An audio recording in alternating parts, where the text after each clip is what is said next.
Hai, selamat siang semuanya. Selamat datang di podcast Ruang Makna. Bareng saya Aji Harjauhari.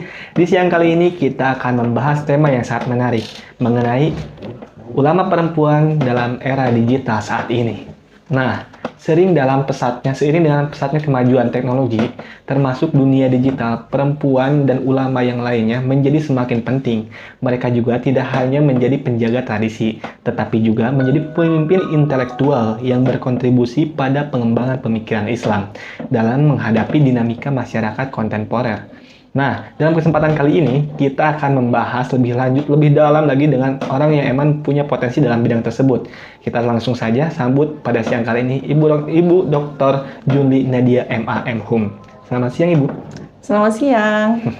Sambil ngobrol santai aja ya, mengenai pembahasan ulama perempuan itu bagaimana, perspektifnya bagaimana, juga kita bahas di era digital saat ini gitu. Nah, menurut Ibu sendiri, perspektif tentang peranan ulama perempuan menghadapi tantangan dalam peluang era digital itu kayak gimana gitu? Sosok perempuan yang sedang berjuang dalam bidang keagamaan dengan era digital yang semakin cepat itu bagaimana gitu? Oke, sebelumnya saya mau menjelaskan menjelaskan sedikit lah ya tentang apa sih ulama perempuan itu gitu. Kayaknya definisi ulama perempuan perlu kita ketahui gitu ya. Ulama itu kan dari kata alim ya, orang yang memiliki ilmu yang tinggi, ilmu yang mendalam. Nah, selama ini kalau kita berbicara ulama gitu kan, seringkali secara tidak langsung, tidak sadar pasti merujuk kepada sosok laki-laki. Iya. Ya, jadi pasti itu kalau ulama itu merujuknya ke sosok laki-laki. Identiknya laki-laki. Identik dengan laki-laki. Nah, ternyata kata alim atau orang yang artinya orang berilmu yang secara mendalam itu tadi tidak serta-merta kemudian merujuk kepada ulama gitu. Kenapa? Karena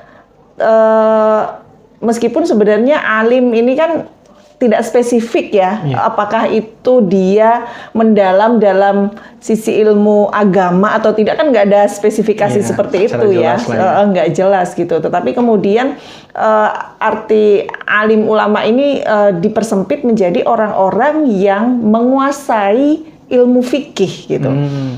Tetapi kemudian ternyata banyak orang yang mendalami menguasai ilmu fikih juga nggak disebut ulama gitu. Karena apa? Karena mereka itu tidak memiliki jamaah, tidak memiliki masa. Karena ulama itu identik dengan itu ya. Harus ada masa. Punya jamaah punya jamaah gitu. Jadi dia juga berperan di dalam masyarakat yang jelas seperti itu. Nah, kemudian kalau kita lihat ulama perempuan gitu, tadi kan berbicaranya ulama perempuan ya. Selama ini memang ulama perempuan tidak banyak tercover di dalam konstruksi masyarakat kita karena ulama selalu merujuk kepada laki-laki. Gitu. Padahal dalam sejarah Islam pertama itu banyak sekali perempuan yang memiliki peran gitu. Yang kalau kita lihat sejarah sahabat perempuan sahabiyah ya di masa Nabi, itu bagaimana para sahabat perempuan ini juga menjadi sumber ilmu pengetahuan, sumber transmisi pengetahuan dalam sejarah Islam. Di Indonesia juga begitu. Kalau kita lihat dalam konteks Indonesia, ternyata sebenarnya banyak sekali ulama perempuan gitu yang berperan di dalam, tidak hanya di dalam masyarakat, bahkan di dalam kemerdekaan gitu ya. Kita banyaklah para ulama perempuan seperti Nyai Ahmad Dahlan, kemudian Ratu Kalinyamat dan lain sebagainya yang baru-baru ini diangkat sebagai pahlawan gitu ya. Nah, tetapi konteks ulama perempuan di Indonesia juga kayaknya terkubur ya. Sejarah ulama perempuan, perempuan yang berperan sebagai ulama ini memang tidak banyak dilihat, meskipun secara catatan sejarah itu mereka memiliki banyak peran gitu. Sampai kemudian Kongres Ulama Perempuan Indonesia, pernah dengar? KUPI, Kongres Ulama Perempuan Indonesia itu kemudian pertama kali kan tahun 2017 tuh diadakan oleh Aliansi Alimat, Fahmina dan Rahima ya, yang mereka jauh sebelumnya itu sudah melakukan perkaderan terhadap ulama perempuan sampai kemudian diselenggarakan kongres itu. Salah satunya kongres itu adalah ingin menunjukkan bahwa ada banyak ulama perempuan yang mereka itu sebenarnya punya potensi gitu ya. Dan dalam sejarah bangsa ini juga banyak ulama perempuan yang punya peran gitu. Nah, KUPI ini kemudian ingin memunculkan itu gitu ya, sehingga ulama perempuan juga memiliki memiliki ruang yang sama dengan ulama yang selama ini selalu identik dengan laki-laki. Nah, tapi KUPI ini punya definisi sendiri terkait dengan ulama perempuan. Jadi KUPI membedakan antara ulama perempuan dan perempuan ulama. Beda ya. Cuman terbalik. Iya, ulama perempuan. Jadi kalau ulama itu kan orang yang memiliki ilmu yang mendalam, takut kepada Allah, ya, berintegritas dalam hal ini, berakhlak mulia, ya. Kemudian dia mau memberikan kemaslahatan untuk masyarakat, untuk semua orang, baik itu laki-laki dan perempuan, gitu. Nah, ulama perempuan dalam perspektif KUPI, ya, Kongres Ulama Perempuan Indonesia, itu adalah laki-laki dan perempuan yang memiliki tadi itu punya integritas, berakhlak, kemudian memberikan kemaslahatan dan memiliki perspektif adil gender. Kesetaraan gender itu. Iya, jadi mereka memiliki perspektif itu, bahwa semua makhluk itu diciptakan sama, bahwa ruang-ruang publik itu seharusnya diberikan secara sama bagi laki-laki dan perempuan. Laki-laki dan perempuan memiliki hak yang sama dalam pendidikan dan sebagainya. Artinya memiliki perspektif itu. Sementara perempuan ulama itu adalah orang yang berjenis kelamin perempuan, dan dia memiliki secara keilmuan memiliki ilmu yang mendalam, tetapi belum tentu dia memiliki perspektif tentang keadilan tadi. Gitu. Sehingga kita bisa bedakan ya, bagaimana sosok-sosok ulama yang memiliki perspektif keadilan gender, ramah perempuan misalnya gitu, dengan mereka yang tidak memiliki perspektif itu di dalam ceramah-ceramahnya misalnya, itu akan sangat terlihat itu. Nah, itu yang membedakan antara ulama perempuan dan perempuan ulama gitu. Iya. Ternyata dari dua kosakata yang dibalik aja memiliki makna yang berbeda gitu. Maknanya beda. Apalagi gitu. Dari kalau kita bahas lebih dalam sendiri itu, kalau emang poinnya di cara pemahamannya yang berbeda kan memiliki tujuannya juga, dampaknya juga pasti jauh lebih sehingga berbeda. Dalam perspektif KUPI, ulama perempuan itu nggak harus perempuan. Laki-laki dan perempuan yang tadi itu berintegritas, memiliki akhlak, memberikan maslahah, dan memiliki perspektif keadilan gender. Gitu.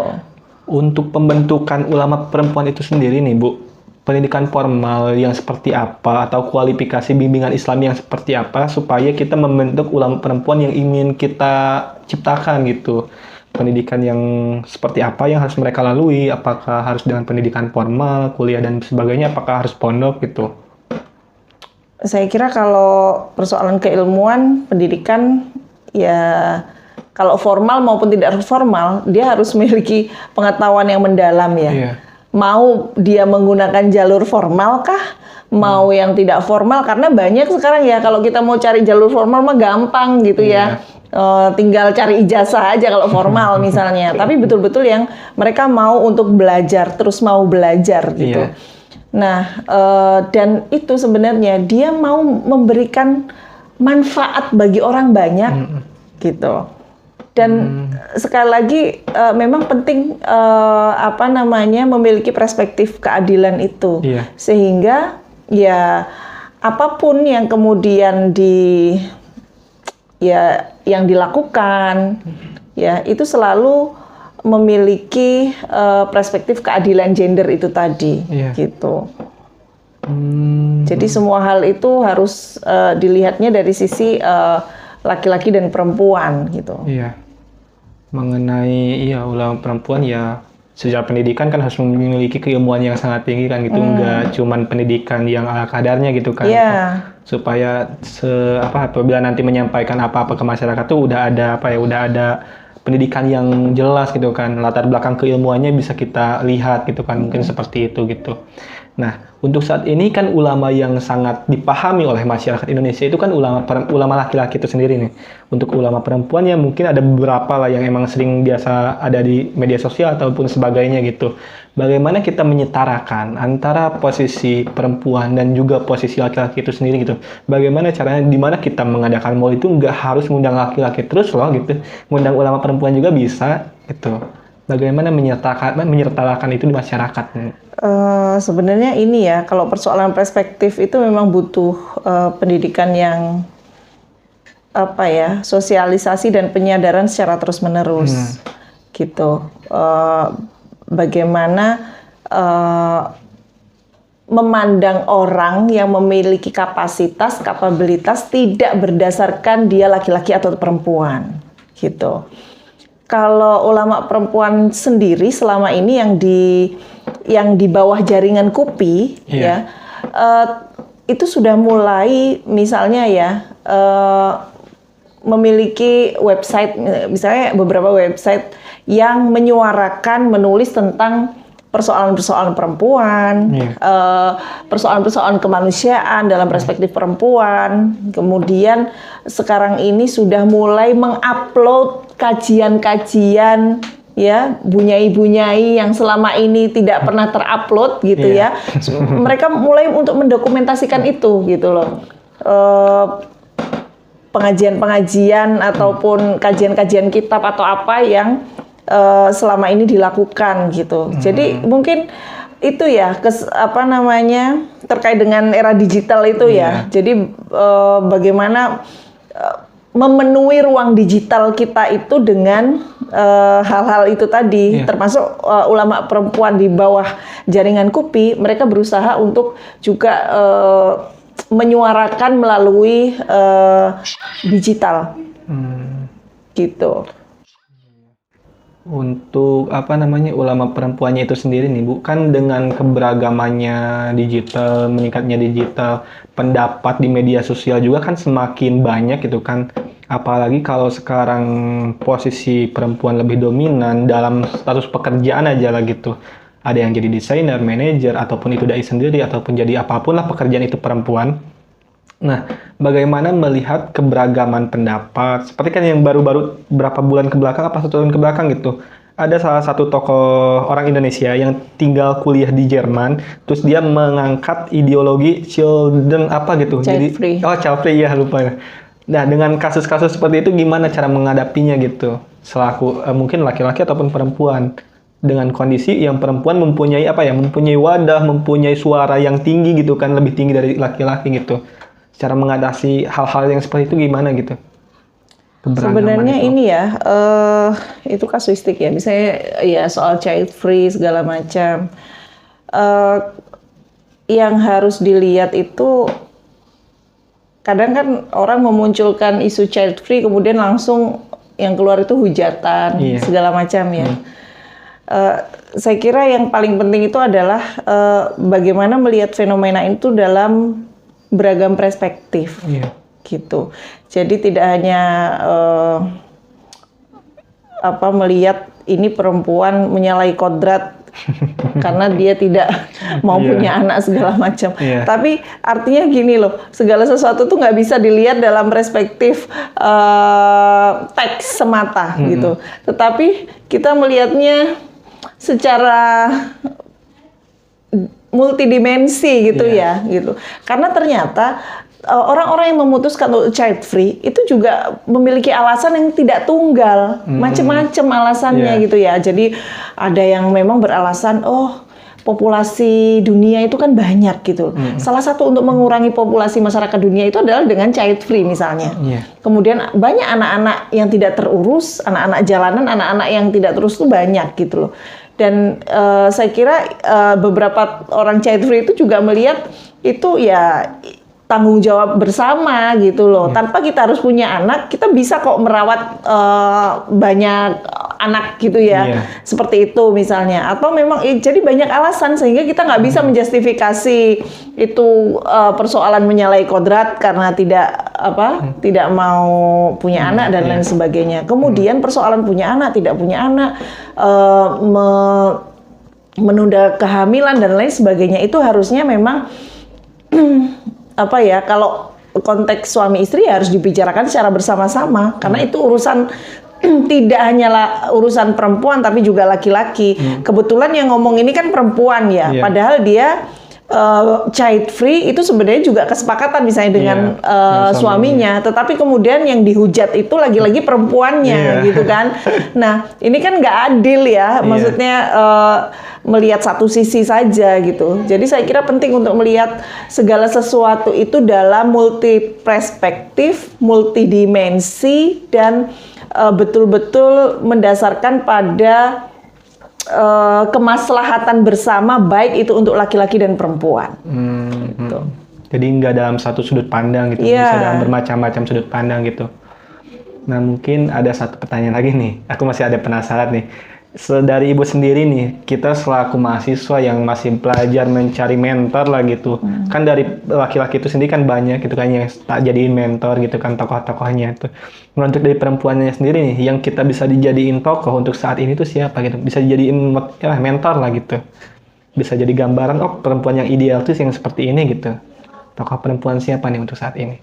Tokoh dalam bidang menjadi mentor kehidupan lah gitu. Perempuan yang ideal tuh mungkin seperti ini nih yang harus kita cari itu gitu. Saya kira kalau saya ya perempuan ideal itu tidak hanya dia itu bermanfaat untuk dirinya, tapi dia juga bisa bermanfaat untuk orang lain. Tidak hanya untuk keluarganya, tapi juga untuk masyarakat yang lebih luas. Gitu. Jadi perempuan juga dituntut untuk bisa memberikan manfaat kepada banyak orang. Gitu. Dan hal itu bisa dilakukan jika masyarakat kita juga terbuka bahwa ruang-ruang masyarakat, ruang-ruang publik itu juga harusnya diisi tidak hanya laki-laki tapi juga oleh perempuan. Gitu. Iya. Nah, karena untuk saat ini yang menjadi mentor saya sendiri ada ibu saya sendiri gitu. Iya, karena saya yakin orang yang paling mencintai saya dari ibu saya sendiri. Nggak ada yang lain gitu. Nggak ada lebih dari itu gitu. Mungkin itu aja pesan dari ibu sendiri nih untuk yang terakhir kalinya nih. Untuk yang terakhir nih, pesan ibu untuk penerus-penerus ulama perempuan nih. Mungkin nanti yang mau nonton kan bisa dikasih point of view-nya gitu. Pesan buat mereka yang nonton. Ya, saya kira satu buat adik-adik semua, buat mahasiswa jangan pernah berhenti belajar. Kemudian dimanapun juga itu kita bisa belajar, tidak harus jalur formal, jalur non formal juga. Kemudian jangan pernah puas dengan apa yang dicapai saat ini. Dan terus berusaha memberikan manfaat untuk banyak orang. Karena sebaik-baik manusia itu adalah mereka yang bermanfaat untuk orang lain. Oke. Mungkin itu pertanyaan yang terakhir dari episode kali ini, podcast kita kali ini, pada siang kali ini juga. Terima kasih kepada Ibu Junli yang sudah bisa datang menghadiri acara podcast kali ini. Untuk hari ini mungkin itu saja yang bisa kita kasih kepada teman-teman semua yang udah subscribe, nonton, dan sebagainya. Saya Jahar Johari undur diri, mohon maaf apabila banyak kekurangan. Semuanya see you, bye-bye.